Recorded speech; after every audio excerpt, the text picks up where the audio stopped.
የታሪካችን ክፍል የሚቀጥለው በጃፓን ዮኮሃማ ከተማ ውስጥ አንድ ግዙፍ ወደብን እያሳየን ነው። ማለዳው ገና ቢሆንም ወደቡ በተለመደው እንቅስቃሴ ላይ ሳለ በድንገት አንድ ግዙፍ ኮንቴነር ተንሸራቶ መሬት ላይ ይወድቃል። በዚህም የተነሳ ኮንቴነሩ ውስጥ በህገወጥ መንገድ በድብቅ የገባው ውድ የሆነው ቀይ ሳንድልውድ እንጨት ከኮንቴነሩ ውስጥ ይወድቃል። ብዙም ሳይቆይ ኮንቴነሩ ባለቤትና የያኩዛ ማፊያ ቡድን አለቃ የሆነ ሰው የተፈጠረውን ነገር ለማየት ወደ ስፍራው ይመጣል። ነገር ግን የማፊያው መሪ ወደ ወደቀው ኮንቴነር ሲጠጋ ያልጠበቀው ነገር ይገጥመዋል። ከእንጨቶቹ መሃል በስካር መንፈስ ውስጥ ያለ አንድ ህንዳዊ ወጣት ነበር። ይህ ሰው ማንም ሳይሆን ህንድን በወንጀል ዓለም ያርበደበደውና የቀይ ሳንድልውድ ንግድን የሚመራው የማፊያ ቡድን ንጉሥ የሆነው ፑሽፓ ነበረ። በሁኔታውም የተበሳጩት የያኩዛ ማፊያ ሰዎች ወዲያውኑ ፑሽፓን በክሬን ከኮንቴነሩ አስወጥቶት ወደ ላይ በመስቀል ያንጠለጥሉታል። ፑሽፓም ከህንድ እስከ ጃፓን ድረስ አቋርጦ የመጣው ለያኩዛዎች ለላከላቸው ከፍተኛ መጠን ያለው የቀይ ሳንድልውድ እንጨት ክፍያ ሊፈጽሙ ፈቃደኛ ስላልሆኑ ክፍያውን ለመቀበልና አቅሙን ለማሳየት ነበር። ተዘግዝቆ በተሰቀለበትም ሰዓት ላይ ፑሽፓ በድብቅ የያዛትን መጥረቢያ በመምዘዝ የተንጠለጠለበትን ገመድ ይበጥሷል። በአስደናቂም ሁኔታ ወደ መሬት ወርዶ የያኩዛ ሰዎችን በያዘው መጥረቢያ እየታገዘ ይገድላቸዋል። ነገር ግን ውጊያው የተጋጋለ በመምጣቱ በርካታ የታጠቁ የያኩዛ ማፊያ አባላት በመምጣት ፑሽፓ ላይ ጥይት ናዳ ያወርዱበትና ፑሽፓ ከጥይቶቹ ለማምለጥ ሲሞክር ትከሻውን ተመቶ ወደ ባህሩ ይወድቃል። ፑሽፓም ወደ ባህሩ እየሰመጠ ሲሄድ በሐሳቡ ወደ ሩቅ ልጅነቱ ትውስታው ይጓዝና ታሪካችን ወደ ኋላ ፑሽፓ ልጅ ባለበት ወቅት ይወስደናል። የዛን ጊዜም ፑሽፓ ከጓደኞቹ ጋር የህንድ ተወዳጅ ስፖርት የሆነውን ክሪኬትን የተጫወተ ሳለ ኳሳቸው አንድ ወንዝ ውስጥ ትገባባቸዋለች።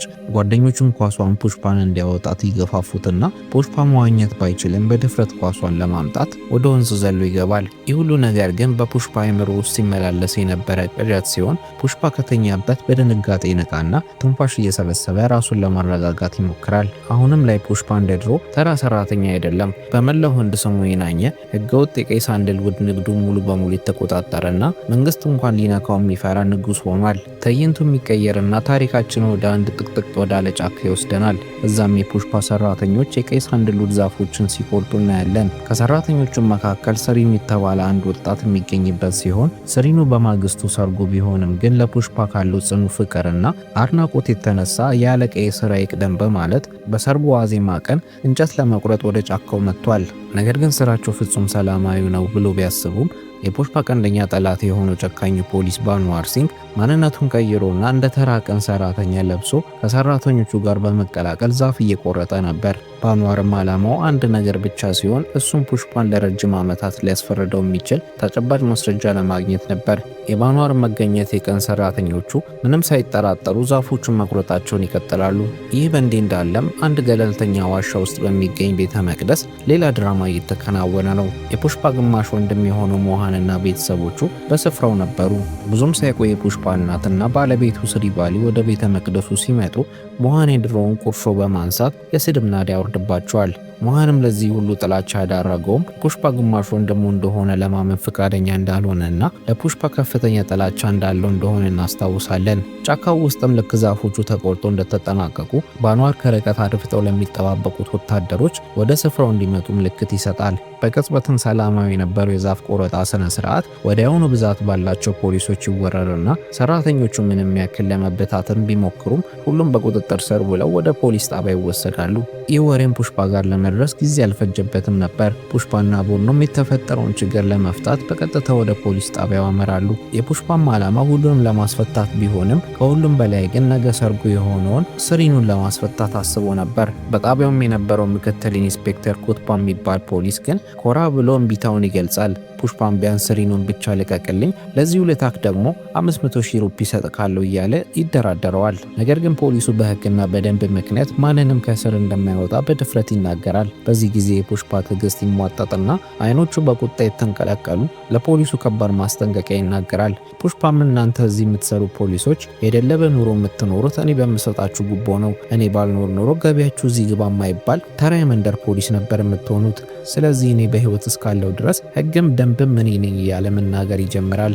የፑሽፓም አይን ውስጥ የሚነበበው ቁጣ ያስፈራው አንድ ፖሊስ ሌላ አደጋ ከመፈጠሩ በፊት እጁ እየተንቀጠቀጠ ቁልፉን አንስቶ የእስር ቤቱን በር ይከፍታል። ፑሽፓም ወደ እስር ቤቱ ዘልቆ ሲገባ ግን ያየውን ነገር ማመን ያቅተዋል። ምክንያቱም ታማኝ ሰራተኞቹ በፖሊሶቹ ተደብድበውና ተዘቃይተው ነበር። ይህንን የሚያየው ፑሽፓ ደግሞ ፍልት ብሎ ወደ ፖሊሶቹ በመዞር ሁሉንም ሰዎችን አሁኑኑ ፍቷቸው ብሎ ያዛል። ጣቢያውም ውስጥ ያሉት ፖሊሶች በሙሉ በመፍራት ፑሽፓን ሁሉንም ከፈታን በመነጋታው ከስራችን ስለምንባረር እስረኞቹን እንዳያስፈታቸው አጥብቀው ይለምኑታል። ፑሽፓ ግን አንድ የረቀቀ እቅድ ነበረው። ከሰዓታትም በኋላ ኢንስፔክተር ባንዋርና ረዳቱ ፑሽፓን በስተመጨረሻም ልንይዘው ነው እያሉ ወደ ጣቢያው ሲመጡ ያጋጠማቸው ነገር አስደንጋጭ ነበር። ወደ ጣቢያውም ሲገቡ ጣቢያው ጭር ከማለቱ የተነሳ አንዳቸው የአንዳቸውን ትንፋሽ መስማት ራሱ ይችሉ ነበር። ጣቢያውም ውስጥ እንኳን እስረኛ ፖሊሶችም የሌሉ ሲሆን ባንዋር ግራ በመጋባት እስረኞቹና የጣቢያው ፖሊሶች የት ገቡ በማለት መጠየቅ ይጀምራል። ለካስ ፑሽፓ ፖሊሶቹ እስረኞቹን ከፈቱለት ስራቸውን እንደሚያጡ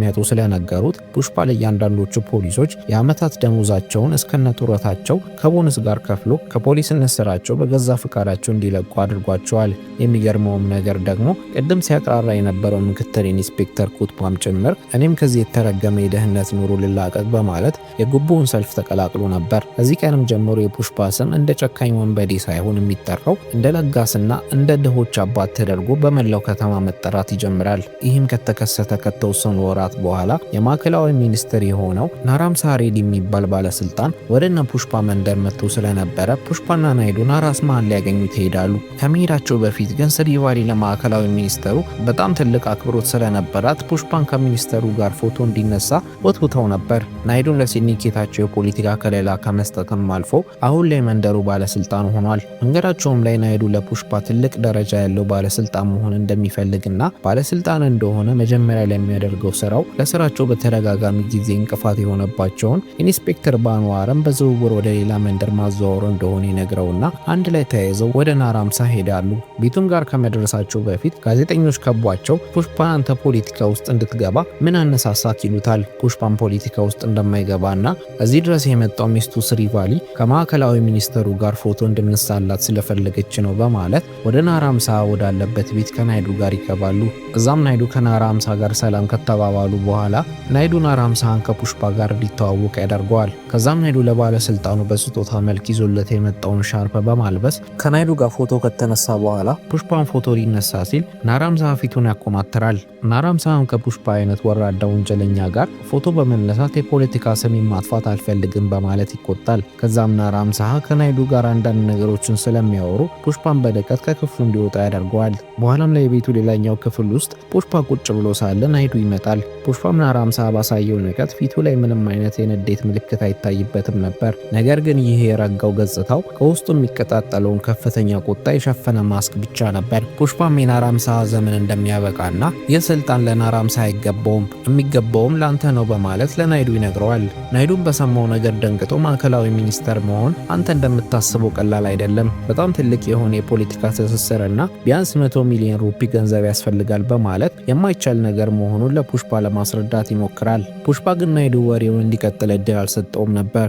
የናይዱን ንግግር በመቁረጥም አንተ ብቻ ሚኒስተር ለመሆን ፈቃደኛ ሁን እንጂ የቀረውን መንገድ እኔ ጠርግልካለሁ። ለዚህም ስራ 100 ሚሊዮን ሩፒ ሳይሆን የምመደበው 500 ሚሊዮን ሩፒ መደቤ ስልጣኑን በእጅ ካስገባለሁ ይለዋል። ወዲያውንም አንደኛውን ፎቶግራፈር በመጥራት ከናይዱ ጋር ፎቶ እንዲያነሳቸው ያዘዋል። ፎቶውንም እንደተነሱ ይህ ፎቶግራፍ ከጥቂት ጊዜ በኋላ ናይዱ ሚኒስተር ሲሆን ፎቶግራፉ በዋጋ የማይተመን የታሪክ ሰነድ ይሆናል በማለት ክፍሉን በግርማ ሞገስ ለቆ ይወጣል። በሌላ በኩል ደግሞ ስሪቫሊ ባለቤቷን ፑሽፓን በቴሌቪዥን ከአንደኛው ቤተሰብ አባል እንድትከታተል ትጠራለች። በቲቪውም ላይ ፑሽፓ በጋዜጠኞች ተከቦ ጋዜጠኞቹ ከሚኒስተሩ ጋር ፎቶ ተነሳችሁ በማለት ይጠይቁታል። ፑሽፓም ነጭ ውሸት በመዋሸት ሚኒስተሩ ስራ ስለበዛባቸው ፎቶ ለመነሳት ጊዜ አልነበረንም፣ ነገር ግን ቤቴ መጥተው ምሳ እንዲበሉ ተቀጣጥረናል በማለት ይናገራል። ይህንንም የሰማችው ስሪቫሊ ባለቤቷ እንዲህ ያለ ትልቅ ባለስልጣን ቤቷ ድረስ እንደሚያመጣላት ስታስብ በኩራት ሰማይ ትነቃለች።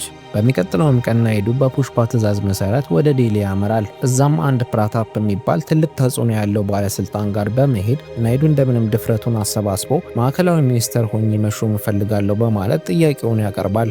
ይህንንም የሰማውን ፕራታፕ ግን በግርምት ተሞልቶ ናይዱን አንተ እኮ ለቀበሌ ሊቀመንበርነት እንኳን የምትመጥን ሰው አይደለክም፣ እንዴት ደፍረክ የዋና ሚኒስተርነት ወንበር ትመኛለክ በማለት ይናገረዋል። ፕራታፕ ግን የማያውቀው ነገር ቢኖር ከናይዱ በስተጀርባ ያለው ሰው አፈርን ወደ ወርቅ ተራ ሰራተኛን ደግሞ ወደ ንጉስነት የሚቀይረው ፑሽፓ መሆኑን አላወቀም ነበር። ይህ በእንዲህ እንዳለም ታሪካችን ወደ አንድ ህገወጥ የማዕድን ማውጫ ቦታ ይወስደናል። እዛም የፕራታፕ ታናሽ ወንድም የሆነ ሱባ የተባለ ሰው ስራ ላይ ያለ ፑሽፓ አንድ ግዙፍ ሶፋ ይዞ ይመጣል። ሱባም ወዲያውኑ ወደ ወንድሙ ፕራታፕ ደውሎ አንድ ሰው አንተን ለማግኘት 5 ሚሊዮን ሩፒ ይዞ መጥቷል ይለዋል። ፕራታፕም ግራ በመጋባት ሰውየው ማን ነው ብሎ ሲጠይቅ ፑሽፓ ስልኩን ተቀብሎ ራሱን ያስተዋውቀዋል። ፕራታፕም በንቀት ድምፅ ይህ 5 ሚሊዮን ሩፒ ለምንድን ነው ብሎ ፑሽፓን ይጠይቀዋል። ፑሽፓም ገንዘብ ላንተ አይደለም፣ አንተም በስልክ እንዳገኘክ ላደረገኝ ለወንድምህ ለሱባ የሰጠሁት ነው ይለዋል። ፑሽፓም ቀጥሎ እስከ መቼ ነው በዛ አሮጌ ወንበር ላይ የምትቀመጠው? ላንተ የሚመጥን አንድ ውድ ሶፋ ልኬልሃለሁ፣ እሱ ላይ ተቀመጥ ይለዋል።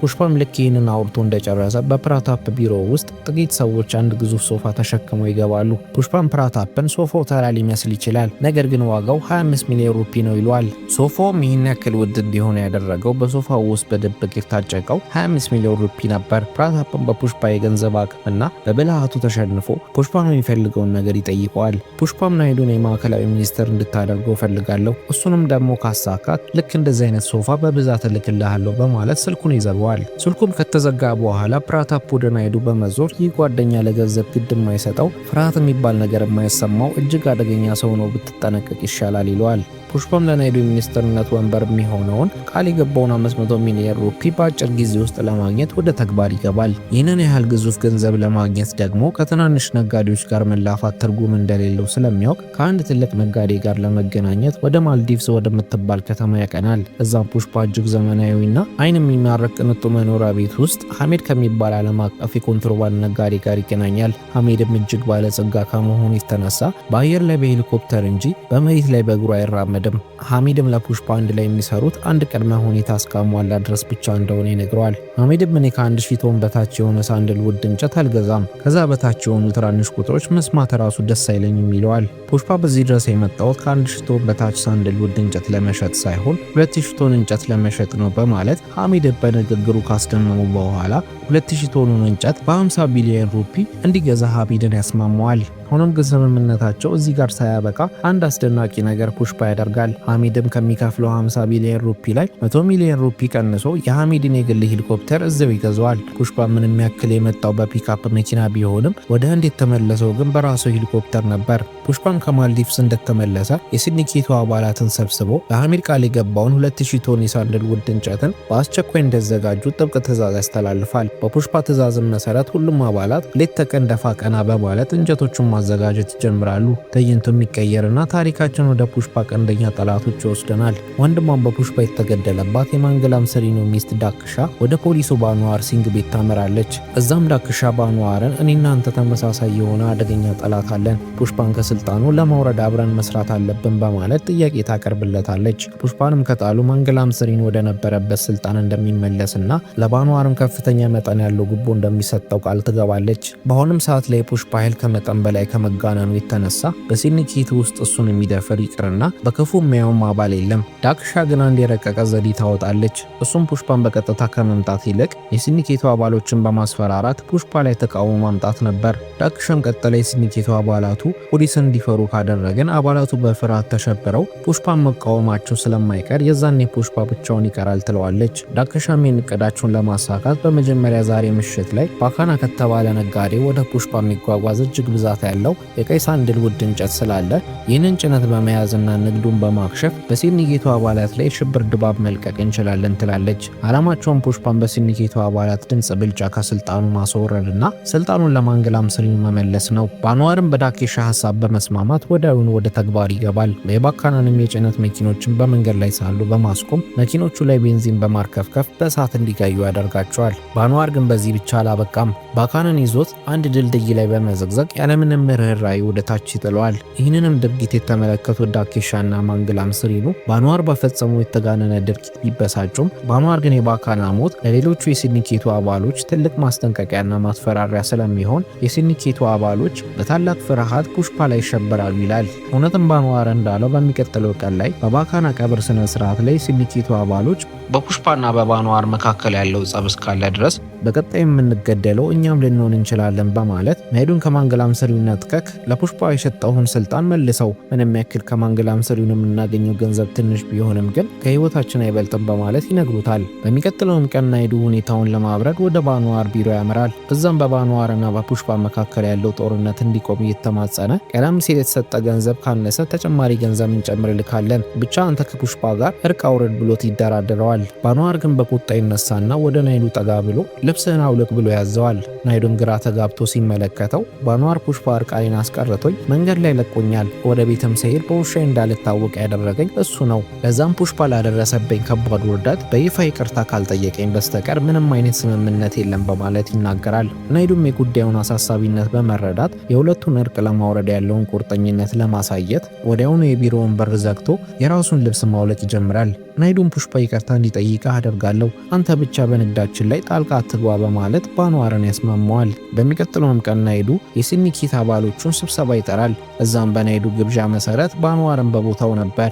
ስብሰባውም ከመጀመሩ በፊት ጃካሬዲ ወደ ፑሽፓ ቤት በመሄድ የባንዋርን ጥያቄ ነግረውና ሁኔታው እንዲረጋጋ ባንዋርን ይቅርታ ጠይቅ፣ ማንግላም ስሪኑና ዳክሻ ይህንን አጋጣሚ ተጠቅመው ስልጣንህን ሊነጥቁክ እያሴሩ ነው በማለት ይመክረዋል። ፑሽፓ ምንም እንኳን ይቅርታ የሚለው ቃል በመዝገበ ቃላቱ ውስጥ ባይኖርም ለሲንዲኬቱ አንድነት ሲል በስብሰባው ላይ ሰክሮ ቀርቦ ባንዋርን ይቅርታ ለመጠየቅ ይወስናል። ስብሰባውም ላይ ማንግላም ስሪኑና ዳክሻ ፑሽፓ መቼም ቢሆን ይቅርታ አይጠይቅም በማለት በቅርቡ ከስልጣኑ እንደሚወርድ እርግጠኛ ነበሩ።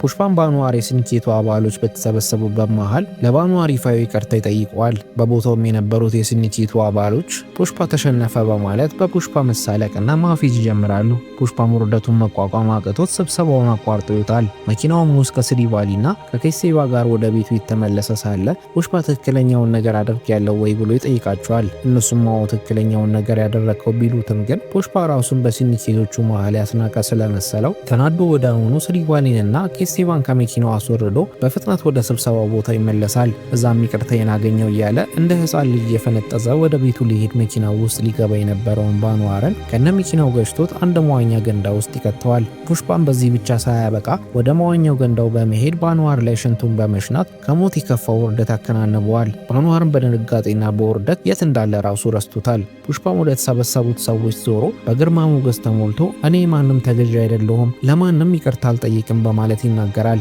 ባንዋርም ከድንጋጤው ከተመለሰ በኋላ ፑሽፓን ከዚህ በኋላ የምታደርገውን የሳንድልውድ እንጨት ንግድ በመቆጣጠር አንድም እንጨት እንዳታገኝ ነው ማደርክክ በማለት ይዝታል። ፑሽፓን ባንዋርን እሁድ ጠዋት 4 ሰዓት ላይ 2000 ቶን የቀይ ሳንድልውድ እንጨት በቼናይ ወደብ በኩል ያልፋል። እስኪ አንተ እንኳን 2000 ቶን ተወውና የእንጨት ቁራጭ ማግኘት ከቻልክ የሲንዲኬቱን አለቃነት ለቅና ወደ ድሮ ተራ የቀን ሰራተኛ ሆኜ መኖር ጀምራለሁ በማለት ከባንዋር ጋር ይወራረዳሉ። እሁድም ቀን ይደርስና በባንዋር መሪነት በመላ ሀገሪቱ ያሉ ፖሊሶች በከፍተኛ ንቃት ወደ ቼናይ ድንበር የሚወስደውን ድልድይ ይወሩታል። ሆኖም ግን ምንም ያክል ቢጠብቁ አንድም መኪና በመንገዱ እያለፈ አልነበረም። ለካስነ ፑሽፓ ባንዋር መንገዶቹን ዘግቶ እንደሚጠብቃቸው ስለሚያውቁ በወቅቱ ደርቆ የነበረውን ከድልድዩ ስር ባለው የወንዝ መንገድ በመጠቀም ርቀው አልፈዋል። ባንዋርም ከደቂቃዎች በኋላ የነ ፑሽፓ መንገድ ስለገባው ከፖሊሶቹ ጋር በመሆን በወንዙ መንገድ ላይ ቀይ ሳንድልውድ እንጨት የጫኑትን መኪኖችን ማሳደድ ይጀምራል። ፑሽፓ ግን ምንም ያክል መፍትሄው ታውቆበት ቢሆንም ግን እዚህ ጋር አላበቃም ነበር። ወደ አንድ ግድብ አስተዳዳሪ ጋር በመደወል የግድቡን በር በተወሰነ መልኩ እንዲከፍተው አድርጎት ስለነበረ ከግድቡ የሚፈሰው ወንዝ የነ ባንዋር መኪኖች ለመሬት ቅርብ ስለነበሩ ወንዙ አሳፏቸው ያስቆማቸዋል። ሆኖም ግን ባንዋር በቀላሉ እጅ አልሰጠም። አቋራጭ መንገድ በመጠቀም መኪኖቹን የሚወጡበትን ስፍራ ቀድሞ ለመዝጋት ይሞክራል። መኪኖቹ የሚመጡበት መንገድ ላይ ብዛት ያላቸው በበር የሚጎትቱ ጋሪዎች ነበሩ። ብዙም ሳይቆይ መኪኖቹ ሲመጡ ባንዋር የመኪኖቹን ጎማ በጥይት በመብሳት ያንን 2000 ቶን የቀይ ሳንድልውድ እንጨትን በቁጥጥር ስር አዋልኩ ብሎ በደስታ ይፈነጫል። በሚቀጥለውም ቀን ባንዋር ድሉን ለማክበር ከማንገላም ሰሪኑ ጋር እየጠጡ መጨፈር ይጀምራሉ።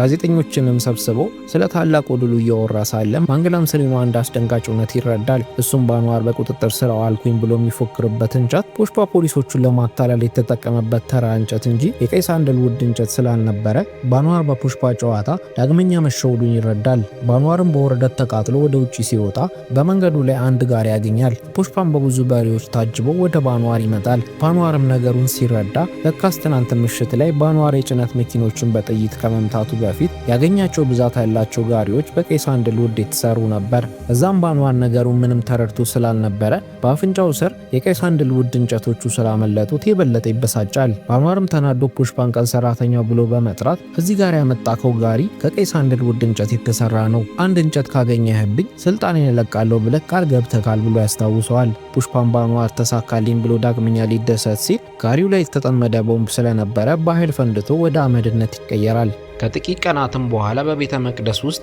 ፑሽፓና ስሪቫሊ ከተወሰኑ ቤተሰቦቻቸው ጋር በመሆን አምልኮ እያካሄዱ ነበር። እዛም ስሪቫሊ ከቄሱ በረከትን ለመጠየቅ ስትሄድ በድንገት ራሷን ስታ ትወርቃለች። የወደቀችበትንም ምክንያት ሲያጣሩ እርጉዝ እንደሆነች ይታወቃል። በዚህም ዜና ቤተ መቅደስ ውስጥ የነበሩ ሰዎች ቢደሰቱም ግን ፑሽፓ አስጨንቆት ነበር። ፑሽፓ የሚወልደው ልጅ ወንድ እንዳይሆንና ሴት እንድትሆን ፈጣሪውን ይተማጸነ ነበር። ስሪቫሊም ለምን እንደዚህ ብለህ ጸለይክ? ፈጣሪ የሚሰጠንን ልጅ እንቀበላለን ስትለው ፑሽፓ የምንወልደው ልጅ ወንድ ከሆነ የአያት ስም አይኖረውም፣ ነገር ግን ሴት ልጅ የምንወልድ ከሆነ ግን የአያት ስም እንኳን ባይኖራት የምታገባውን ሰው ቤተሰብ ስም መያዝ ስለምትችል እንደሆነ ይነግራታል። ይህንንም እያወሩ ሳለ የስሪቫሊን እርግዝና ሊያከብሩ ከተሰበሰቡ ሰዎች መሃል የሴት ልብስ የለበሱ ወንዶች በመምጣት የሞሃንን ልጅ ካቬሪ መተናኮስ ይጀምራሉ። ይህንንም የተመለከተው ፑሽፓ በድንገት ከየት መጣ ሳይባል ሁሉንም ዱርዬዎች ደህና አድርጎ ዋጋቸውን ይሰጣቸዋል። የሆነ ሰዓትም ላይ ሞሃን ልጁ ኬቫሪ ላይ የደረሰውን ትንኮሳ በመስማት በቦታው መጥቶ ፑሽፓን በማመስገን ፋንታ አውቀህ የአባቴን ስም ለማግኘት ብለህ ያደረከው ሴራ ነው በማለት ፑሽፓን መስደብ ይጀምራል። በዚህም የተበሳጨችው ስሪቫሊ ባሏ ፑሽፓ እንደዚህ አይነት ወራዳ ነገር እንደማያደርግና ለሞሃን ልጅ ብቻ ሳይሆን ጥብቅና የሚቆመው ለመንደሩ ሴቶችም ሆነ ወንዶች ጥብቅና የሚቆም በጣም ጥሩ ሰው ነው፣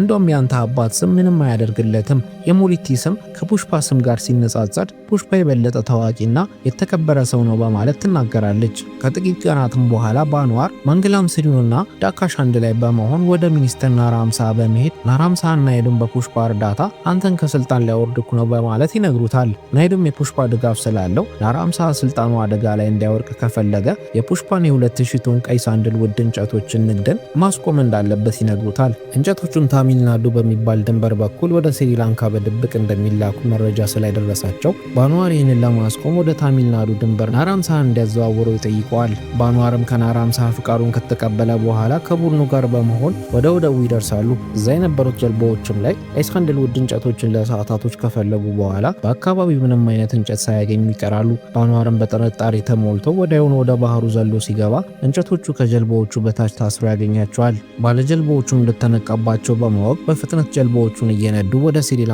ማቅናት ይጀምራሉ። ባንዋርም ከኋላቸው መከተል ቢጀምርም የስሪላንካን ድንበር ሊያቋርጡ ሲሉ የድንበር ፖሊሶች አስቁመዋቸው ድንበሩን ማለፍ እንደማይችሉና ካለፉ ሊገደሉ እንደሚችሉ ይነግራቸዋል። እንጨቶቹን የያዙት ጀልባዎች ሀገር ሰላም በማለት ከነባንዋር ካመለጡ በኋላ ወደ አንድ ስሪላንካ ደሴት ይደርሳሉ።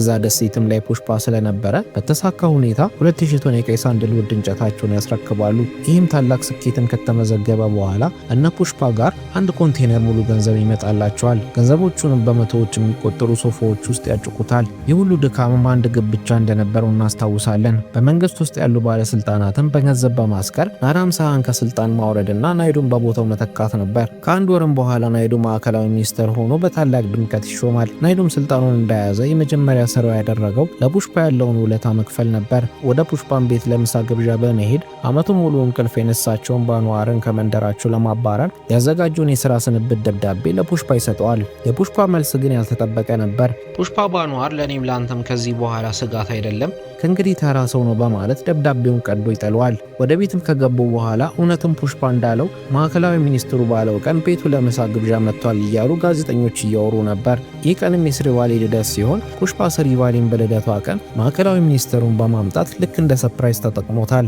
ፑሽፓና ናይዱም የተነሱትን ፎቶ በትልቁ አንድ ግድግዳ ላይ ይሰቅሉትና ምሳቸውን መብላት ይጀምራሉ። ትዕይንቱ የሚቀየርና በሽንፈት የተከናነበውን ባንዋርን ፌክ ሳንድልውዶች በተሞሉበት መጋዘን ውስጥ ከረዳቱ ጋር እናየዋለን። ባንዋርን በሽንፈቱ በጣም ከመሸማቀቁ የተነሳ አካባቢውን በእሳት በመለኮስ ከረዳቱ ጋር ሲሞቱ እናያለን። ታሪኩ ግን በዚህ ብቻ አላበቃም። የፑሽፓ ግማሽ ወንድም የሞሃን ልጅ የሆነችውን ኬቫሪ ከዚህ ቀደም የስሪቫሊን እርግዝና በሚያከብሩበት ወቅት በተተናኮሷት ሰዎች ትታገታለች። ፑሽፓ ምንም እንኳን ወንድሙ ሞሃን እንደ ወንድሙ ባይቀበለውም ግን ለኬቫሪ አጎት እንደሆነ ስለሚያምን ኬቫሪን ለማዳን ፍለጋውን ይጀምራል። ነገር ግን ስላገቷት ሰዎች ሲጣራ ያገቷት ሰዎች የባለስልጣኑ የፕራታፕ ልጅ በሆነው በቦጋ ሲሆን ናይዱ ይህንን በመረዳት በፑሽፓና በፕራታፕ መካከል ጸብ ተፈጥሮ ከስልጣኑ እንዳይባረር በመፍራት ወደ ፕራታፕ ሄዶ ፑሽፓ ምንም እንደማያደርግ ለፕራታፕ በስልክ እንዲነግረው ያደርገዋል። ናይዱም ፑሽፓን ሞሃን ወንድምነትህን እስካልተቀበለክ ድረስ እንደዚህ አይነት ድርጊት ውስጥ መግባት የለበትም በማለት ያስማማው ቢሞክርም ፑሽፓ ግን የመጣው ይምጣ በማለት ለቦጋና ለጭፍሮቹ ኃይለኛ ማስፈራሪያ ያስተላልፋል። ፑሽፓም ለብቻው በመሆን ቦጋን ፈልጎት ካገኘው በኋላ ቦጋ ኬቫሪን ስላገታት ፑሽፓ ምንም አያደርግም በማለት እጅና እግሩን በማሰር መቀለጃ ያደርገዋል። ሆኖም ግን የሆነ ሰዓት ላይ ፑሽፓ ትዕግስቱን በመጨረስ እንደ አንበሳ በመገንፈል የታሰረበትን ገመድ በጥሶ ቦጋና ጭፍሮችን በጦር ወቅቶ ይጨርሳቸዋል። በዚህም ጸብ ምክንያት ቦጋ ብቻ ሳይሆን የሞተው የቦጋ አባት የሆነውና የፕራታፕ ልጅ የሆነው ሱባህም ጣልቃ ሊገባ ሞክሮ በፑሽፓ ተገሏል። በመጨረሻም ፑሽፓ ኬቫሪን ካዳናት በኋላ ፕራታፕ ልጁንና የልጅ ልጁ ቀብር ላይ እናየዋለን። ፑሽፓም ኬቫሪን ከወንበዴዎቹ ከታደጋት በኋላ ግማሽ ወንድሙ ሞሃን ይህን ሁሉ ዓመት ፑሽፓ ላይ ባደረሰው በደል ተጸጽቶ ወደ ፑሽፓ ቤት ይመጣል። ሞሃንም ፑሽፓን እኔ ወንድምክ መሆን ቢያቀተኝም አንተ ግን እውነተኛ አጎት መሆንህን አሳይተሃል በማለት የኬቫሪን የሰርግ ጥሪ ካርድ ለፑሽፓ እናት ይሰጣል። በካርዱም ላይ ለሰርጉ የሚጠራ ሰው ስም ላይ ሞሊቲ ፑሽፓ ተብሎ ስሙ መጻፉን ያየው ፑሽፓ ለዓመታት ሲናፍቁ የነበረውን የቤተሰብ ስምንና እውቅና በማግኘቱ በደስታ ያለቅሳል። በመጨረሻም በኬቫሪ ሰርግ ላይ ሞሃንና ፑሽፓ እንደ ወንድማማቾች በአንድነት ቆሞ በደስታ ላይ ሳሉ በሌላ በኩል ግን ፑሽፓን ለማጥፋት ፕራታፕ፣ ማንግላም ሰሪኑና ጃሊ ሬዲ ሲተባበሩ እናያለን። ከርቀትም ሰርጉ በሚካሄድበት አካባቢ ላይ አንድ ሚስጥራዊ ሰው በሪሞት ኮንትሮለር ቦምብ ሲያፈነዳ እያየን የታሪካችን ክፍል 2 ያልቃል።